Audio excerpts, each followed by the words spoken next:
Hello everyone, in this video tutorial, we will guide you on how to remove OneDrive from Windows 10. So let's dive right in. On Windows, look for the OneDrive icon in the taskbar notification area.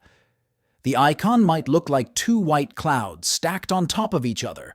If you don't see it right away, you can click the little up arrow to reveal hidden icons. Right-click the OneDrive icon and select Settings. This will open a small window with a few options related to OneDrive. Click on the Account tab to view settings related to your OneDrive account and storage.